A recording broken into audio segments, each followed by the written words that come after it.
Dia tidak berteriak, tidak meminta pertolongan, tidak mencoba bangkit. CEO itu hanya pingsan di tempat parkir, tanpa peringatan, tanpa rasa sakit yang langsung terasa, tanpa waktu untuk memahami apa yang sedang terjadi. Tubuhnya jatuh keras menghantam beton dingin, memantulkan bunyi kering yang tidak didengar siapapun. Lampu-lampu buatan di bawah tanah tetap menyala, tak peduli. Melemparkan bayangan panjang di antara mobil-mobil kosong. Aroma oli lama dan kelembapan bercampur di udara yang berat, seolah tempat itu telah dilupakan oleh waktu. Selama beberapa detik, mungkin menit, dunia seakan berhenti ada. Ketika Hendra Kusumo sadar kembali, sensasi pertama yang ia rasakan bukanlah rasa sakit, melainkan rasa malu, perasaan aneh dan hampir kekanak-kanakan karena terbaring di lantai, rapuh, terbuka, di mana siapapun bisa melihatnya dalam keadaan seperti itu. Namun tidak ada siapapun, tidak ada satpam, tidak ada sopir, tidak ada pegawai yang terburu-buru, hanya seorang anak laki-laki. Anak itu berdiri beberapa langkah jauhnya, memegang sesuatu dengan kehati-hatian berlebihan, seolah takut menjatuhkannya. Ia mengenakan kaos yang sudah pudar, sandal usang, dan ada bekas debu di kaki-kakinya yang kurus. Wajahnya terlalu serius untuk seusianya. Matanya terlalu waspada. Hendra mencoba bergerak. Tubuhnya merespons perlahan, seakan masih terikat di tempat lain. "Tuan," suara anak itu keluar pelan. "Tuan jatuh." Hendra berkedip beberapa kali, berusaha memfokuskan pandangan. Langit-langit tempat parkir tampak berputar perlahan. Napasnya pendek, tidak teratur. "Di mana?" Ia mencoba bertanya. Tenggorokannya kering. Kata itu keluar terputus. "Di sini," jawab anak itu, menunjuk ke lantai. "Dekat mobil Tuan." Saat itulah Hendra melihat apa yang dipegang anak itu. Sebuah benda kecil, gelap, dengan tanda putih yang hampir pudar di salah satu ujungnya. Jantung Hendra tan berdegup kencang secara tiba-tiba. Bukan karena takut, melainkan karena pengenalan. Sebuah flash disk. Bukan sembarang flash disk. Yang itu, selama bertahun-tahun, ia percaya bahwa benda itu tidak akan pernah keluar dari tempat di mana ia disembunyikan. Tidak akan pernah jatuh. Tidak akan pernah ditemukan. Karena itu bukan sekadar perangkat elektronik, itu adalah sebuah kesalahan yang terwujud. "Di mana kamu menemukan ini?" tanyanya. Memaksa suaranya terdengar tegas. Anak itu ragu-ragu. Sejenak, ia tampak menimbang kata-kata, seolah secara naluriah memahami bahwa apa yang ia pegang itu berbahaya. "Ada di lantai," jawabnya, "dekat tangan Tuan." Hendra merasakan darah berdenyut di telinganya. "Ada orang lain yang melihat?" tanyanya. Terlalu cepat. Anak itu menggigit bibir bawah sebelum menjawab. "Aku rasa ada." Jawaban itu jatuh seperti beban tak kasat mata. "Kamu rasa?" Hendra mendesak. "Aku melihat bayangan." Jelas anak itu. Seseorang berlari ketika melihat aku mengambil ini. Udara di tempat parkir terasa semakin dingin. Bayangan. Langkah-langkah tergesa. Seseorang yang berada di sana mengamati. Hendra memejamkan mata sejenak. Ia tidak pingsan secara kebetulan. Selama bertahun-tahun, Hendra Kusumo membangun reputasinya dalam diam. Di Indonesia, pria-pria seperti dia belajar sejak dini bahwa kekuasaan sejati tidak diumumkan. Ia menyusup, ia menetap, dan barulah kemudian menguasai. Hendra memulai dari nol. Putra seorang pedagang kecil yang kehilangan segalanya selama krisis ekonomi yang dilupakan oleh sebagian besar negeri. Ia belajar sejak awal beratnya kehinaan. Suara kulkas yang kosong. Tatapan lelah sang ibu yang berpura-pura semuanya baik-baik saja. Ia berjanji pada diri. Hendra merasakan sesak yang aneh di dadanya. Bukan rasa bersalah. Belum. Itu adalah kesadaran bahwa kebenaran tidak selalu memilih orang yang siap untuk membawanya. Dengarkan, katanya, dengan hati-hati. Apa yang kamu temukan ini berbahaya. Anak itu tuh mengerutkan kening. Berbahaya bagaimana? Hendra tidak langsung menjawab, karena pada saat itu ia menyadari sesuatu yang membuatnya semakin gelisah. Anak itu tidak takut. Penasaran ya? Waspada ya? Namun tidak ketakutan. Seolah-olah ia sudah terbiasa menghadapi hal-hal yang lebih besar daripada dirinya. Apakah ada seseorang yang pernah mencoba berbicara denganmu sebelumnya? Tanyanya. Arif butuh waktu sebelum menjawab. Hari ini tidak, katanya akhirnya. Tapi, kadang-kadang orang-orang bertanya sesuatu. Pertanyaan seperti apa? Tentang siapa yang masuk ke gedung pada malam hari. Tentang siapa yang keluar. Hendra merasakan dingin merambat di tulang punggungnya. Tempat parkir itu bukan sekadar tempat lalu lalang. Itu adalah titik pengamatan. Dan kamu menjawab, anak itu mengangkat bahu. Kadang-kadang, jawaban itu terlalu sederhana. Dan justru karena itu, menakutkan. Hendra menarik napas dalam-dalam, mencoba bangkit sekali lagi. Kali ini, ia berhasil bersandar pada salah satu mobil. Kepalanya masih sedikit berputar, tetapi pikirannya sudah bekerja dengan kecepatan penuh. Seseorang tahu, seseorang mengamati, seseorang gagal mengambil flash disk itu lebih dulu. Dan seseorang akan mencoba lagi. Arif, kata Hendra, menatap langsung ke mata anak itu. Kamu tidak boleh menunjukkan ini kepada siapapun. Kenapa? Pertanyaan itu keluar polos, tanpa niat buruk. Hendra membuka mulut untuk menjawab, dan menyadari bahwa ia tidak memiliki penjelasan yang sederhana. Bagaimana menjelaskan konspirasi kepada seorang anak? Bagaimana menjelaskan bahwa orang dewasa membangun jebakan-jebakan sunyi? Bahwa keputusan yang diambil di ruang-ruang elegan bisa menghancurkan kehidupan yang tak terlihat? Karena ada orang-orang yang akan melakukan hal-hal buruk untuk mendapatkan ini. Katanya akhirnya. Anak itu tuh menggenggam flash disk itu lebih erat. Kalau begitu, Tuan harus menyimpannya dengan lebih baik. Kalimat itu menghantam Hendra secara tak terduga. Menyimpannya dengan lebih baik. Sederhana. Langsung, benar. Selama bertahun-tahun, ia percaya bahwa menyembunyikan sudah cukup. Bahwa keheningan adalah perlindungan.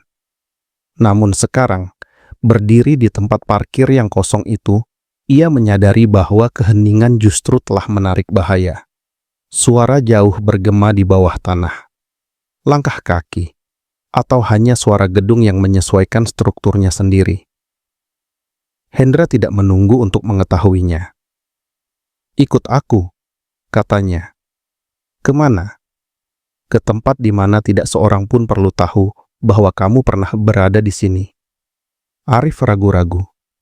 Ibuku, aku jamin kamu akan pulang ke rumah, jawab Hendra. Tapi aku perlu kamu percaya padaku. Anak itu memandangnya selama beberapa detik, terlalu lama untuk anak seusianya. Lalu ia mengangguk. Baik. Hendra mengulurkan tangannya. Saat Arif menggenggamnya, Hendra merasakan sesuatu yang sudah puluhan tahun tidak ia rasakan. Tanggung jawab yang nyata, bukan atas sebuah perusahaan, bukan atas para pemegang saham, melainkan atas sebuah kehidupan. Dan pada saat itu, satu hal menjadi jelas. Jika anak itu jatuh, ia akan jatuh bersamanya. Hendra tidak membawa Arif pulang ke rumah. Ia juga tidak membawanya ke perusahaan. Ia membawanya ke tempat yang netral.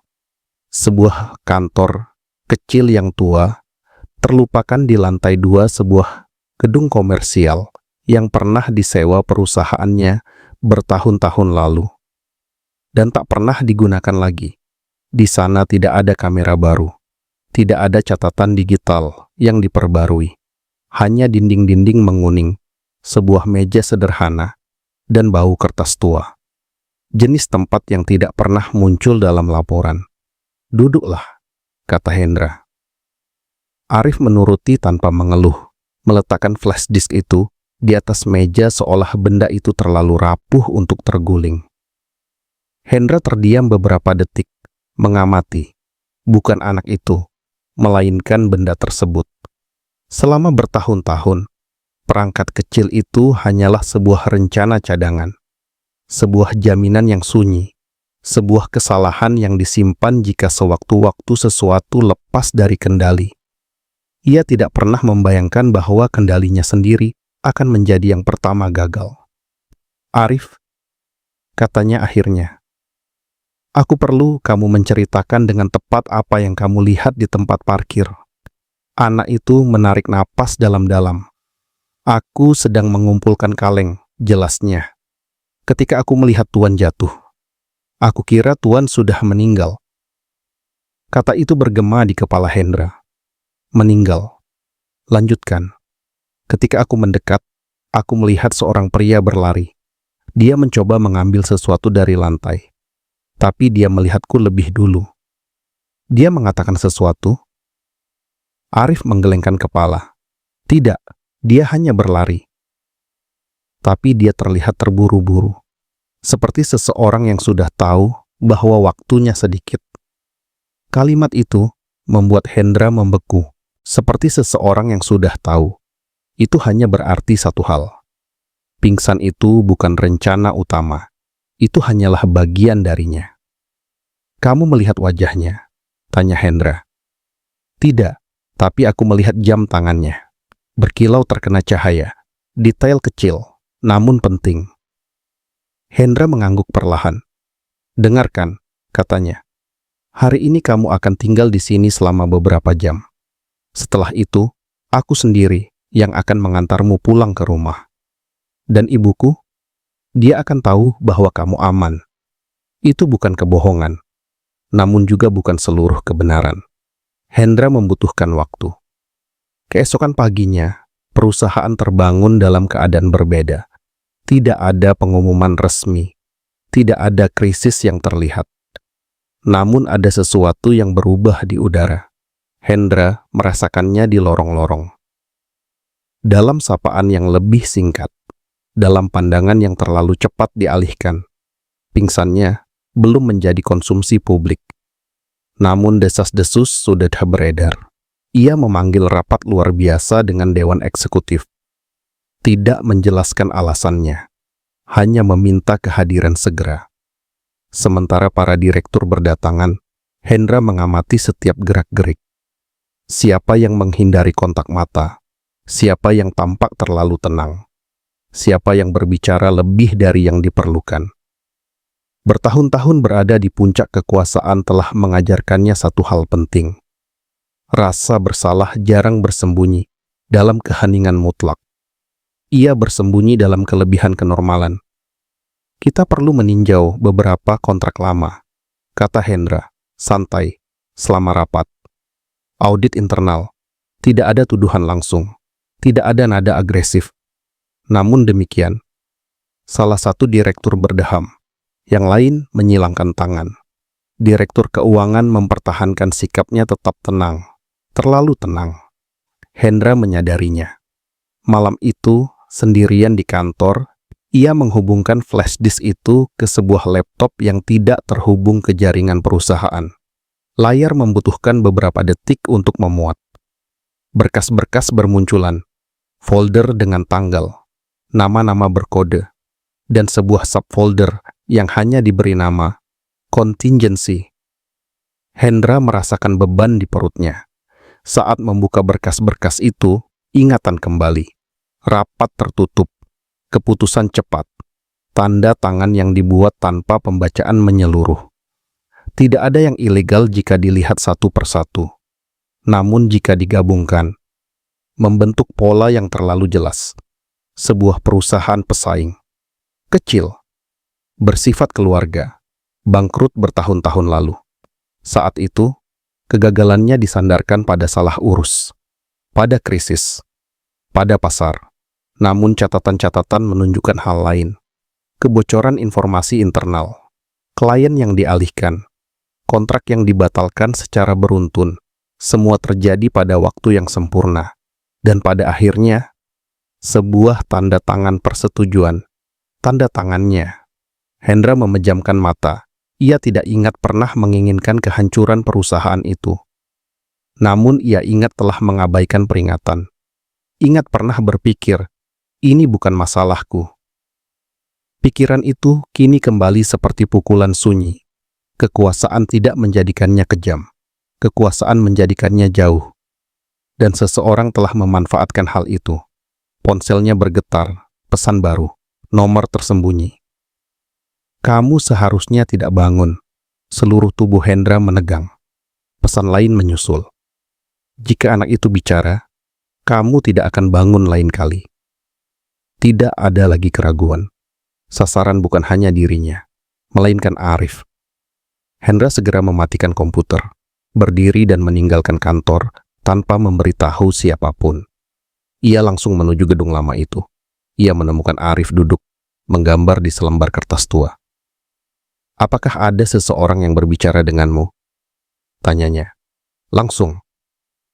Anak itu mengangkat mata. Tidak, tapi ada seorang pria lewat di sini. Jantung Hendra berdegup kencang. Pria seperti apa? Dia bilang dia petugas keamanan. Dia bertanya apakah aku sedang menunggu seseorang yang penting. Hendra menarik napas dalam-dalam, berusaha tidak menunjukkan kepanikan yang mulai muncul. Lalu apa yang kamu katakan? Bahwa aku sedang menunggu Tuan. Hening. Itu mengonfirmasi segalanya. Konspirasi itu bukan sesuatu yang abstrak. Ia bergerak, mengamati, menguji batas. Arif, kata Hendra, apakah kamu percaya padaku? Anak itu berpikir selama beberapa detik. Aku percaya pada cara Tuan memandangku. Jawaban itu lebih keras daripada tuduhan apapun. Hendra menyadari sesuatu yang belum pernah ia akui sebelumnya. Untuk pertama kalinya, seseorang bergantung padanya di luar logika kekuasaan. Dan hal itu membuatnya ketakutan. Menjelang dini hari, Hendra melakukan sesuatu yang selama bertahun-tahun ia hindari. Ia menelepon seorang auditor eksternal lama. Seorang pria yang tidak lagi bekerja untuk siapapun yang terlalu besar. Aku membutuhkan analisis independen, katanya. Dan aku membutuhkannya dilakukan secara senyap. Tentang apa? Tanya sang auditor. Hendra ragu sejenak. Tentang diriku. Terjadi jeda panjang di seberang telepon. Ini tidak pernah berakhir dengan baik, jawab auditor itu. Aku tahu, kata Hendra. Tapi ini harus diakhiri. Beberapa jam kemudian, sebuah laporan awal mulai terbentuk. Dan itu menegaskan yang terburuk. Seseorang di dalam perusahaan telah memanipulasi keputusan dengan menggunakan tanda tangan Hendra sebagai tameng. Memanfaatkan ketidakhadirannya, kepercayaannya yang otomatis. Seorang pengkhianat internal. Seseorang yang dekat. Sangat dekat. Namun satu kepingan terakhir masih hilang. Motif yang sebenarnya. Mengapa sekarang? Mengapa tempat parkir? Mengapa anak itu? Jawabannya mulai muncul ketika Hendra membuka berkas terakhir di flash disk itu. Sebuah audio pendek. Rekaman lama. Suaranya terdengar familiar. Terlalu familiar. Hendra langsung mengenalinya. Namun namanya masih belum jelas. Ia menghentikan audio itu sebelum selesai.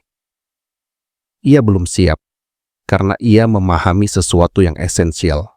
Kebenaran sudah hampir muncul. Dan seseorang bersedia membunuh untuk mencegahnya. Hendra terdiam beberapa detik, menatap layar laptop yang sudah gelap. Audio itu belum selesai diputar. Bilah kemajuannya berhenti di tengah. Ia tahu bahwa ketika menekan play lagi, sesuatu akan berubah secara permanen. Bukan hanya di dalam perusahaan, tetapi di dalam dirinya. Selama bertahun-tahun, ia belajar menunda keputusan-keputusan sulit, mendorong ketidaknyamanan ke masa depan, menyebut strategi Apa yang pada dasarnya adalah ketakutan untuk menghadapi konsekuensi. Namun sekarang, tidak ada lagi ruang untuk penundaan. Anak itu tertidur di sebuah kursi di sudut ruangan darurat itu. Arif bernapas ringan, seperti seseorang yang akhirnya merasa aman. Meskipun ia tidak tahu alasannya. Hendra mengamati pemandangan itu selama beberapa detik. Lalu ia kembali menatap laptop dan menekan play. Rekaman dimulai dengan bunyi gangguan pelan. Kemudian, sebuah suara. Tenang, terkendali, terlalu familiar. Dia terlalu percaya pada laporan. Dia tidak pernah memeriksa detailnya. Perut Hendra terasa jatuh. Suara itu berlanjut. Selama dia tetap jauh, kita bisa menyetujui semuanya. Tanda tangannya lebih bernilai daripada penjelasan apapun. Hendra memejamkan mata. Ia tidak perlu mendengar namanya. Ia mengenali nada bicara itu, irama. Jeda-jeda yang diperhitungkan. Itu adalah direktur keuangan. Pria yang telah berada di sisinya selama lebih dari 15 tahun. Satu-satunya orang yang ia percayai sepenuhnya. Rekaman terus berjalan. Jika ini gagal, kesalahan akan jatuh padanya. Selalu begitu. Hening. Lalu terdengar tawa pelan. Hendra menghentikan audio. Ruangan itu terasa lebih kecil. Lebih pengap. Ini bukan sekadar pengkhianatan profesional. Ini sesuatu yang lebih dalam. Ini adalah kesadaran bahwa ketidakhadirannya sendiri telah menciptakan ruang bagi semua ini. Bahwa obsesinya terhadap kendali telah membuatnya terlalu absen. Ia tidak ditikam dari belakang. Ia hanya berhenti menoleh ke belakang. Keesokan paginya, Hendra memanggil satu pertemuan terakhir. Kali ini, tanpa misteri. Ia hanya memanggil 3 orang. Direktur keuangan, seorang auditor independen, dan seorang pengacara eksternal. Tanpa dewan, tanpa penonton. Direktur itu datang dengan penuh keyakinan. Duduk seperti biasa, menyilangkan tangan di atas meja. Tersenyum. "Kamu tampak lelah," katanya. "Seharusnya kamu beristirahat setelah semua yang terjadi." Hendra menatapnya lurus. "Aku sudah cukup beristirahat," jawabnya. Ia menyalakan laptop. Ia tidak menunjukkan dokumen. Tidak menunjukkan lembar kerja. Ia hanya menekan play. Suara rekaman itu memenuhi ruangan. Ekspresi sang direktur berubah. Bukan terkejut, bukan marah, melainkan sesuatu yang lebih mengungkapkan. Kelegaan yang tertahan. Seperti seseorang yang memahami bahwa permainan telah berakhir. "Sejak kapan?" tanya Hendra, tanpa meninggikan suara. Direktur itu menarik napas dalam. "Cukup lama hingga kamu tidak ingin mengetahuinya," jawabnya. "Aku ingin tahu," kata Hendra. Pria itu menyandarkan siku di meja. "Kamu menciptakan sistem yang sempurna untuk ini," katanya. "Jauh, sunyi, otomatis. Aku hanya mengisi ruang yang kosong." Hendra merasakan kalimat itu seperti hantaman keras, karena pada dasarnya, itu benar. "Dan tempat parkir itu?" tanyanya. Pingsannya, direktur itu tersenyum setengah. "Sebuah kejutan, tidak lebih. Bukan untuk membunuhmu." Hening. "Tapi seseorang berlari," kata Hendra. "Ya," jawabnya. "Sebuah kesalahan perhitungan." Pengacara itu berdiri. "Itu sudah cukup," katanya. "Kami memiliki yang diperlukan." Direktur itu tidak melawan, tidak berteriak, tidak memohon. Ia hanya berdiri dan berkata, "Kamu selalu ingin mengendalikan segalanya, tapi tidak pernah ingin melihat dari dekat." Ia keluar dari ruangan dengan dikawal. Dan pada saat itu, Hendra merasakan sesuatu yang tak terduga. Bukan kemenangan, melainkan kehampaan. Berita itu menyebar dengan cepat. Penangkapan, penipuan, konspirasi internal. Pers mencoba menghubungi. Hendra menolak wawancara. Untuk pertama kalinya, ia tidak peduli pada citra publik, karena ada sesuatu yang lebih penting. Arif. Sore itu, Hendra membawa anak itu ke sebuah taman sederhana, jauh dari gedung-gedung korporat. Mereka duduk di bangku kayu yang sudah usang. "Apakah kamu tahu apa yang terjadi?" tanya Hendra. Arif menggelengkan kepala. "Aku hanya tahu Tuan terlihat berbeda." Hendra tersenyum tipis. "Berbeda bagaimana?" "Lebih ringan." Kalimat itu menggantung di udara. "Arif," kata Hendra, "apa yang kamu inginkan dari hidup?" Anak itu berpikir, menatap tanah, lalu ke langit. "Tidur tanpa rasa takut," jawabnya. "Dan membantu ibuku agar tidak terlalu lelah." Hendra merasakan matanya perih. Ia tidak menangis, namun membiarkan perasaan itu tetap ada. "Aku hampir lupa bagaimana rasanya," katanya. Tidur tanpa rasa takut. Anak itu menatapnya dengan rasa ingin tahu. "Apakah Tuan takut?" Hendra mengangguk. "Aku takut selama waktu yang lama. Hanya saja aku tidak menyadarinya." Pada minggu berikutnya, Hendra mengambil keputusan tersulit dalam karirnya. Ia menyerahkan jabatan CEO. Bukan karena tekanan, bukan karena skandal, melainkan karena pilihan. Ia secara terbuka mengambil tanggung jawab atas kegagalan sistem, tanpa memposisikan diri sebagai korban, tanpa mengalihkan kesalahan. Pasar bereaksi dengan keterkejutan. Sebagian menyebutnya kelemahan, yang lain menyebutnya strategi. Namun, untuk pertama kalinya, itu tidak lagi penting. Hendra mulai lebih sering mengunjungi gedung lama itu. Bukan untuk bekerja, melainkan untuk mendampingi Arif belajar. Untuk mendengarkan kisah-kisah sederhana, untuk belajar mendengarkan kembali. Suatu malam, saat menutup pintu, Arif bertanya, "Apakah Tuan kehilangan segalanya?" Hendra berpikir selama beberapa detik.